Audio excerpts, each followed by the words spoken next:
I want to take a few seconds at the beginning of this video to tell you about our other channel, The History of Weapons. That link is below.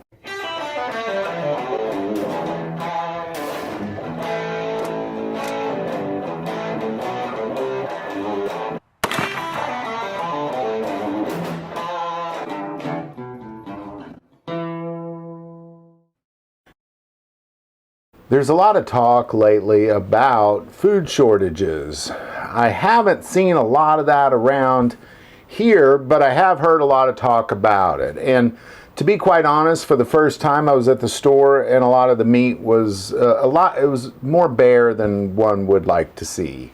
But that's about what I've seen. Now, as we've seen what's going on in Russia and this thing that everybody's talking about could ultimately lead to World War III, they've been saying that this is going to lead to food shortages. Beware, food shortages coming. And we just keep hearing this over and over throughout the media.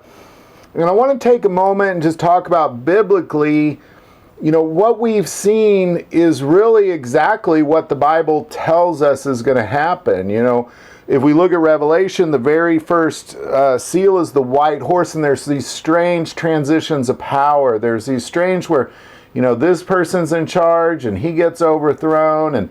And I think we've seen quite a bit of that really all over the world. And then the next thing is the second horseman. The second seal is that then peace is taken from the earth. And I think we're staring at that one right now.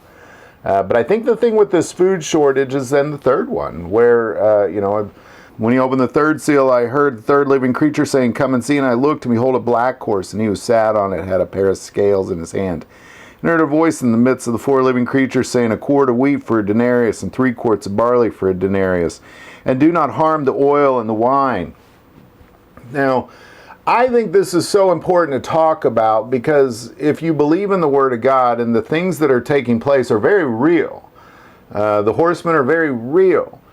And if that is what's happening in front of our eyes, then I just want to really kind of say, you know, I recommend you start stocking up on a little food, and you maybe start preparing for this, because the foolish thing would be to see it coming and not do anything.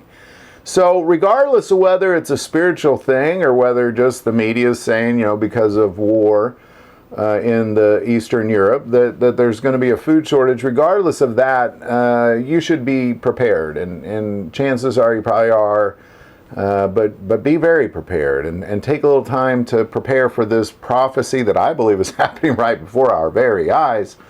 That we're going to see really some hardships around the world when it comes to food scarcity, and is what, you know, media and the Spirit is telling us. So stock up. That's what this is all about. You know, I don't know a lot about it, but I do know enough to think, you know, maybe I'll stock up. Maybe that's probably a good chance to do that. So that's what I recommend, and that's what this video is all about. We're staring at it in front of our eyes. Don't be foolish. Prepare. Love to hear your thoughts on all that. Put in the comments below. If you like this video, click like and subscribe. Feel called to support this channel to Patreon. That link is also below. But the most important part of this channel is we take prayer requests, so don't ever hesitate to send that in. Thank you for watching this episode of God, Family, and Guns. And as always, love God, love your family, and love guns.